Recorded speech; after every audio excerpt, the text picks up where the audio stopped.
வணக்கம் மக்களே, இந்த வீடியோவில் நம்ம ஒரு சோகமான செய்தி தான் பார்க்க போகிறோம். தொடர்ந்து திரைப்படங்களுடைய மரண செய்தியானது நாளுக்கு நாள் வெளியாகி ஒட்டுமொத்த சினிமா துறையுமே அதிர்ச்சியடை வைத்துள்ளது. இப்போது பார்த்தீங்கன்னா ஒரு பிரபல பாடகர் திடீரென மரணமடைந்து போயிருக்கிறாரு. இவருடைய மரணம் பஞ்சாப் ரசிகரிடம் அதிர்ச்சியை ஏற்படுத்தியிருக்கிறது. வாங்க என்ன தகவல் என்ன செய்தின்னு இந்த வீடியோவில் விரிவாக பார்க்கலாம். அதுக்கு முன்னாடி முதன்முறையாக நம்ம சேனலை ஃபஸ்ட் டைம் பார்க்குறீங்கன்னா சப்ஸ்கிரைப் பண்ணாதவங்களாம் சப்ஸ்கிரைப் பண்ணிக்கோங்க. பெல் பட்டன் சிம்பிள் அமைக்கி நம்ம சேனலோட நோட்டிஃபிகேஷனை எனபிள் பண்ணிக்கலாம். மறக்காமல் நம்ம சேனலை சப்ஸ்கிரைப் பண்ணிக்கோங்க. யார் இந்த வரிந்தர் சிங் குமாரன்? 53 வயதில் நடிகர் மரணமடைந்து எப்படி அதிர்ச்சி தகவல்? வாங்க என்னன்னு பார்க்கலாம். புகழ்பெற்ற சைவ பாடி பில்டரும் மிஸ்டர் இந்திய படத்தை வென்றவருமான வரிந்தர் சிங் குமாரன் திடீர் மாரடைப்பு காரணமாக காலமாகியிருக்கிறார். சல்மான் கானுடன் படங்கள் நடித்த இவர் அகால மரணம் ரசிகர்களிடம் பிரபலங்களையும் சோகத்தில் ஆழ்த்தியிருக்கிறது. பஞ்சாப் மாநிலம் அமிர்தசரஸ் பகுதியைச் சேர்ந்தவங்க தான் வரிந்தர் சிங் குமாரன். இவர் புகழ்பெற்ற பாடி பில்டர், சொந்த உடற்பயிற்சி கூடம் நடத்தி வருகிறார். இவர் 2009ஆம் ஆண்டு மிஸ்டர் இந்தியா பட்டத்தை வென்றார். மிஸ்டர் ஆசியா போட்டியில் 2ஆம் இடத்தை பிடித்தார்.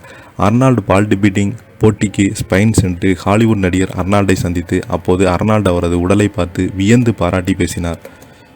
இதனை அடுத்து 2012ஆம் ஆண்டு கபடி ஒன்ஸ் மோர் மூலம் பஞ்சாபி திரைப்படத்தில் அறிமுகமானார். மேலும் roar tigers of the Sundarbans 2014ஆம் ஆண்டு, மர்ஜவான் 2019 மற்றும் டைகர் 3 2003 போன்ற பல படங்களில் சல்மான் கானுடன் இணைந்து நடித்திருக்கிறார். உடற்பயிற்சி செய்பவர்கள் பெரும்பாலும் அசைவ உணவை சாப்பிடுவாங்க. ஆனால் வரிந்தர் சிங் சைவ உணவை சாப்பிடுவதே கிடையாது. உடற்பயிற்சிகள் செய்து வந்திருக்கிறாரு, சைவ உணவு மட்டுமே சாப்பிட்டு. இந்த நிலையில் உடற்பயிற்சி செய்து கொண்டிருந்த போது அவருடைய கையில் சிறு காயம் ஏற்பட்டது. இதனையடுத்து மருத்துவர்கள் அறிவுரையின் பேரில் அறுவை சிகிச்சை செய்து கொள்ள வேண்டும். அமிர்தசரஸில் உள்ள தனியார் மருத்துவமனையில் அனுமதிக்கப்பட்டார்.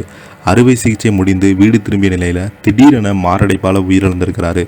அவருடைய உயிரிழப்பு அவரது ரசிகர்கள் மத்தியில் மிகப்பெரிய ஒரு சோகத்தை ஏற்படுத்தியிருக்கிறது. அவரது அகால மரண செய்தியை பஞ்சாபின் முன்னாள் துணை முதல்வர், தற்போதைய நாடாளுமன்ற உறுப்பினரான சுக்ஜிந்தர் சிங் ரந்தாவா இரங்கல் தெரிவித்திருக்கிறார்.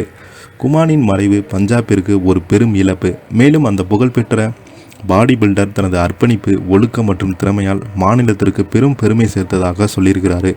குமாரின் ஆன்மா சாந்தியடையட்டும். இந்த கடினமான நேரத்தில் அவருடைய குடும்பத்தினருக்கும் மன வலிமை கிடைக்க பிரார்த்தனை செய்கிறேன் என அவர் தெரிவித்திருக்கிறாரு. மேலும் இந்திய ஹாக்கி அணியின் முன்னாள் கேப்டன் பர்ஜர் சிங்கும் தனது இரங்கலை தெரிவிச்சிருக்கிறாங்க. நிறைய அரசியல் கட்சி திரைப்பிரபலங்கள், நடிகர்கள் என பல்வேறு பிரபலங்கள் நேரில் சென்று அஞ்சலி செலுத்திருக்கிறாங்க. இதை பற்றி நீங்கள் என்ன கீழே உள்ள கமெண்ட் பாக்ஸில் மறக்காமல் பதிவிடுங்க. இந்த வீடியோ பிடிச்சிருந்தால் லைக் பண்ணுங்கள், ஷேர் பண்ணுங்கள். நன்றி, வணக்கம்.